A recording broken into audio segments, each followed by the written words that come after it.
Ei pessoal, boa tarde. Bom, nós vamos dar início aqui ao nosso assunto, né, que é o período que o Brasil foi governado por governos populistas, entre 1945 até 1964, e também entre duas ditaduras, né, o Estado Novo e a ditadura civil-militar, que se inicia em 1964.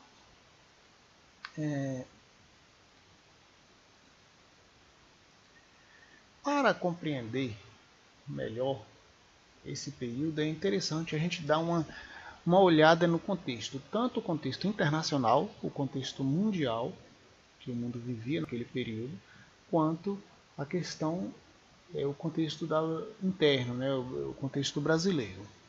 Então, em nível mundial, a gente tem que lembrar sempre isso. Nós estamos falando ali de 1945 em diante, a gente está falando no fim o período que o mundo está saindo, na verdade, da Segunda Guerra Mundial, né? O fim da Segunda Guerra Mundial.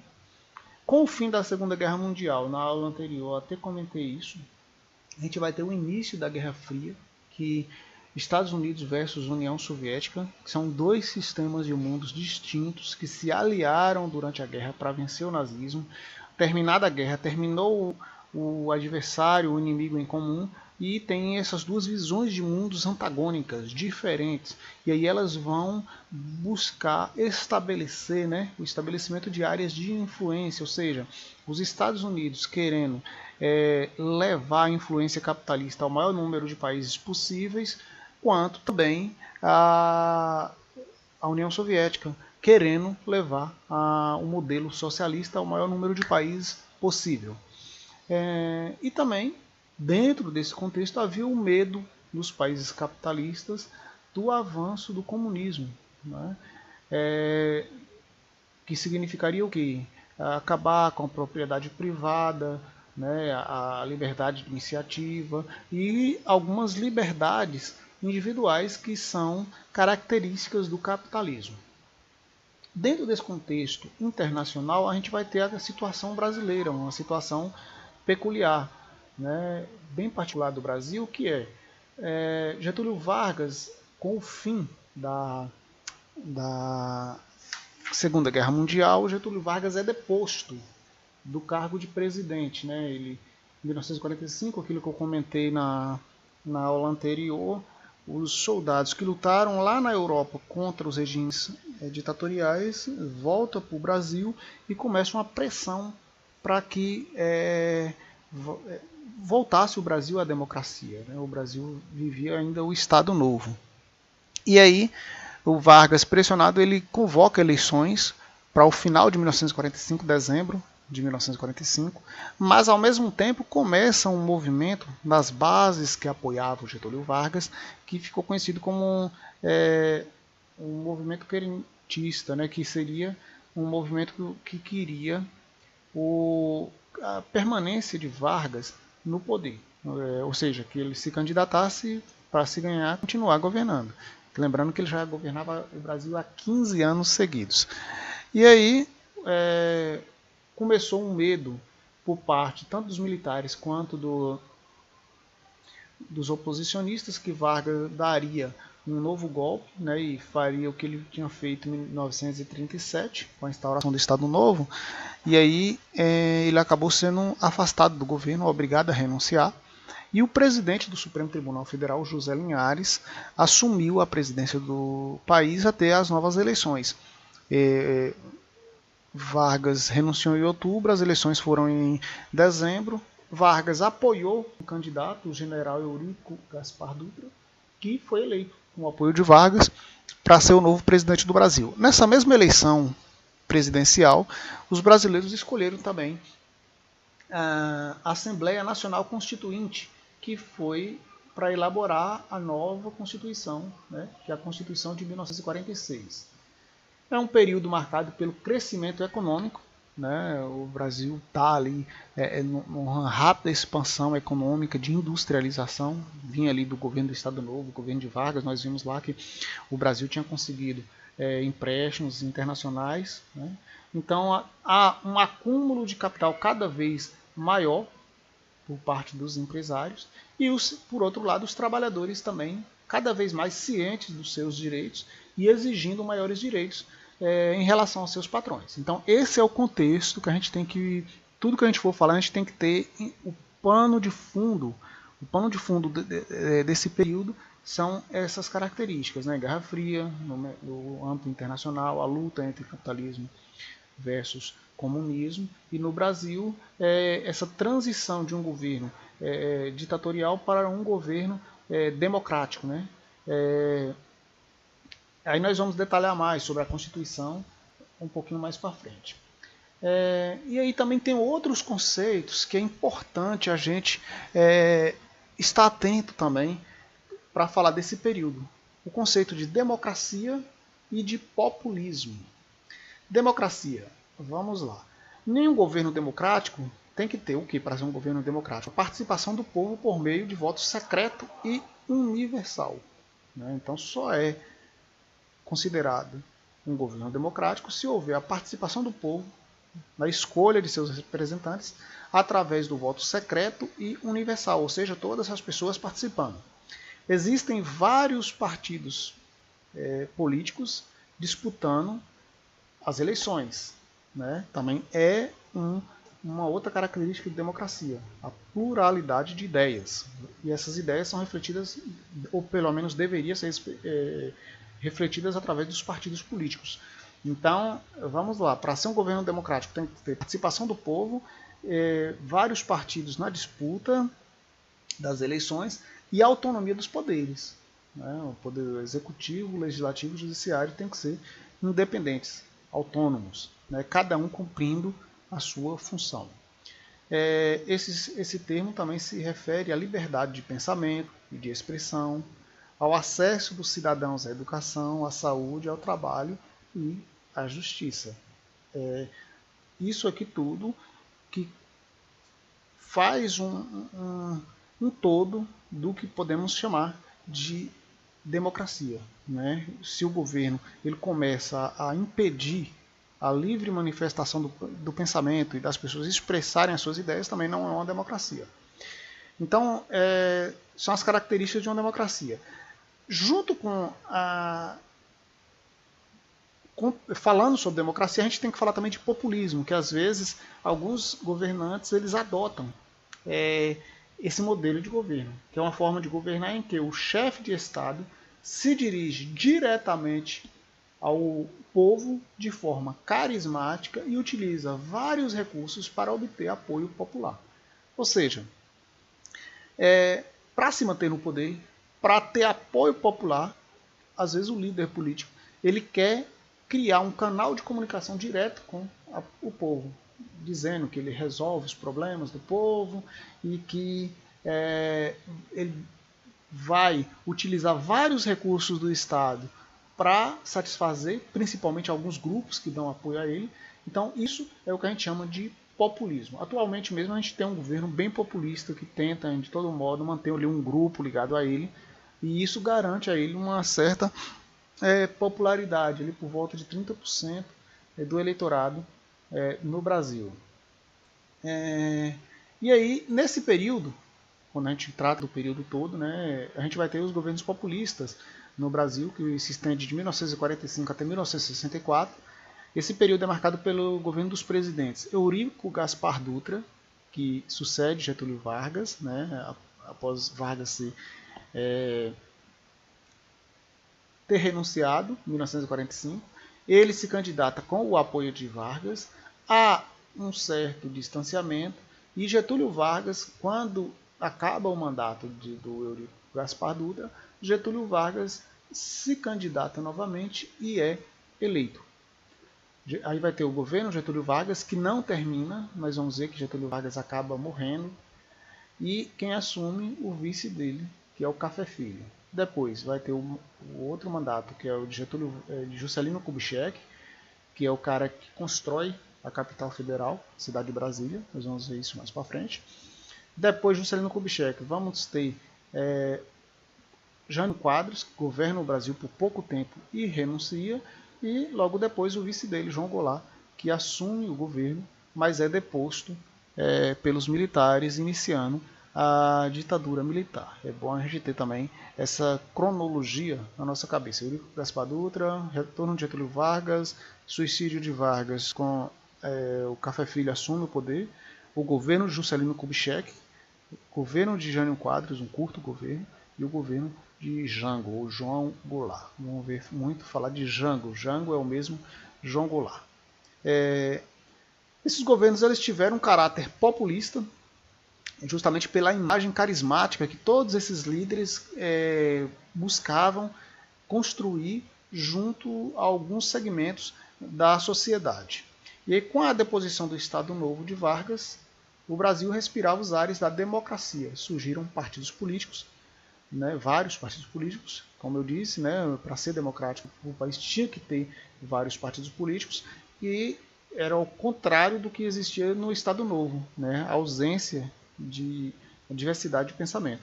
E foram realizadas novas eleições e formada a Assembleia Constituinte para elaborar a Constituição do país. E aí vamos falar um pouco sobre a Constituição de 1946. A nova Constituição ela reagia ao autoritarismo e às limitações políticas do Estado Novo, que tinha sido estabelecido por Vargas a partir de 1937. Então a Constituição ela vinha para contrapor esse autoritarismo, e por conta disso ela vai estabelecer a liberdade de associação, que era proibida no Estado Novo. A Constituição agora vai trazer essa liberdade, a liberdade de associação, de pensamento e de expressão, que aquilo que eu falei são características de um Estado democrático. Ela vai determinar eleições diretas para os cargos do Executivo e do Legislativo, né? É outra característica, né, de um Estado democrático. Vai tornar o voto obrigatório para todas as pessoas alfabetizadas e que fossem maiores de 18 anos, e aqui tinha uma exceção que não fazia parte disso, que eram os militares de baixa patente, ou seja, os militares não participavam, não podiam votar. E aí ela vai estabelecer também, no campo educacional, o ensino primário, obrigatório e gratuito, e a liberdade de ensino em todos os níveis. Mas, apesar de todos esses avanços, lembrando que a gente está aí num contexto de Guerra Fria, né, sempre lembrar isso, e como geralmente dentro dos sindicatos existe uma ideia mais próxima do socialismo, né, ali do comunismo, o apoio da União Soviética era grande aos sindicatos. Então o Eurico Gaspar Dutra, ou seja, os constituintes vão manter algumas heranças do período Vargas, do período do Estado Novo, que é a submissão dos sindicatos aos estados, ou seja, uma intervenção do Estado nos sindicatos. Embora, como eu disse aqui atrás, eles tivessem estabelecido a liberdade de associação e de expressão, o Estado continuou controlando os sindicatos. Era uma característica da época, né? Um medo do comunismo. E aí, vamos falar um pouco sobre o Brasil no contexto da Guerra Fria, no caso o governo de Dutra, né? O governo Dutra ele assume, nesse contexto que nós já comentamos, e assume um caráter liberal e alinhado com os países capitalistas, né? Ele, ao assumir o governo, ele tenta criar ali políticas e atitudes que vão alinhá-lo diretamente com os países capitalistas, né? Aí, no caso, os Estados americanos, os Estados Unidos. Em maio de 1947, o governo do general Dutra acaba por cassar o registro do Partido Comunista Brasileiro, ou seja, uma democracia, mas nem todos os partidos seriam permitidos, né? E aí tinha sido eleito alguns deputados, né, que faziam oposição ao governo, que defendiam ideias mais voltadas para o socialismo, e o registro do Partido Comunista acabou sendo cassado, que era uma resposta à política americana, né, de caça aos comunistas, e para intervir no sindicato, alegando ele passou a intervir também nos sindicatos, alegando ser necessário afastar a ameaça comunista dos seus quadros. É aquilo que eu já tinha dito, né? O Estado ele fica sempre interferindo ali na formação dos quadros dos sindicatos. Aí o Brasil, ele, nesse mesmo ano, né, de 1947, estamos aqui falando do início do governo do general Dutra, ele vai romper as relações diplomáticas com a União Soviética, ou seja, ali o contato de relações entre os dois países vai ser rompido. E também vão cassar o mandato dos parlamentares que tinham sido eleitos pelo PCB. E aí aqui uma curiosidade para vocês de informação, né? Nesse caso aqui foi cassado o mandato do escritor Jorge Amado, que vocês devem conhecer, né? Já ouvido falar muito, às vezes já leram até alguns livros dele. E também do Luiz Carlos Prestes, que era um militar brasileiro que foi o criador da coluna Prestes, que lá atrás eu disse que é aquele grupo militar revolucionário que passou aqui por Condeúba, é o Carlos Prestes. Em 1948, no contexto mundial, global, né, ele foi criado no caso aqui no contexto americano, né, foi criada a Organização dos Estados Americanos, a OEA, que o Brasil ali participando, isso reforçou o alinhamento dos países da América Latina com o bloco capitalista liderado pelos americanos. E o objetivo dessa organização era ampliar e favorecer os vínculos entre os Estados americanos, né? Promovendo a democracia e o desenvolvimento econômico, cultural, social e cultural, e garantir a paz e a segurança no continente. Esses eram os objetivos dessa organização, a OEA. E aí, do ponto de vista econômico, ao assumir o poder, o general Dutra, ele anuncia uma série de medidas de caráter liberal. Quais são essas medidas? Redução da participação do Estado na economia, ou seja, deixar uma economia mais liberal, mais aberta.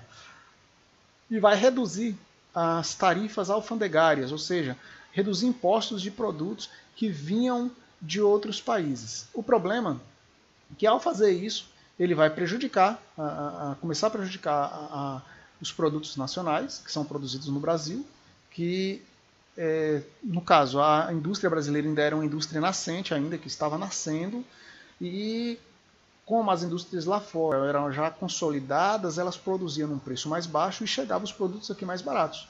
Isso provocou a entrada de muitos produtos estrangeiros no Brasil, né? E também a saída de muito capital, né? Porque tinha que pagar por esses produtos que vinham. Então isso causou um desequilíbrio na balança comercial brasileira, né? Um déficit comercial. E aí isso também vai provocar uma desvalorização do real, da moeda brasileira, que real, da moeda brasileira, e vai criar uma inflação, uma crise inflacionária por conta disso. E aí, para conter esses problemas, o governo teve que voltar atrás na sua política econômica. Ele vai ter que promover alguns ajustes nessa política. Ele vai voltar atrás na questão da política alfandegária, vai ter que aumentar os impostos, né, dos produtos que vinham de fora, né, taxar os bens de consumo estrangeiro, com o objetivo de estimular a produção interna e equilibrar a balança comercial, ou seja, dificultar a entrada de produtos de outros países no Brasil. Isso favorecia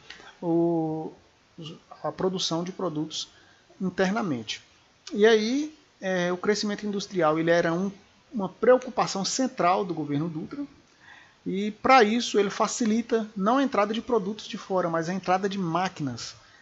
Então aí sim ele vai baixar impostos justamente de máquinas, porque os empresários comprariam as máquinas e essas máquinas iam produzir aqui internamente. Também ele vai investir pesado no setor de transportes e na produção de energia. E o resultado disso vai ser o Brasil ter um crescimento na casa dos 8% entre os anos de 1947 e o fim do mandato do general Dutra em 1951. Na próxima aula, para o vídeo não ficar muito longo, nós vamos falar, já depois aí com o fim do mandato do Dutra, nós vamos falar das novas eleições e o retorno de Vargas né, através do voto popular, ao poder, né, e como foi esse retorno dele ao poder, um governo extremamente turbulento, né, com a forte oposição a ele, que levou ele a suicidar algum tempo depois, e o Café Filho, o vice dele, assumiu a presidência. E nós vamos falar disso na próxima aula.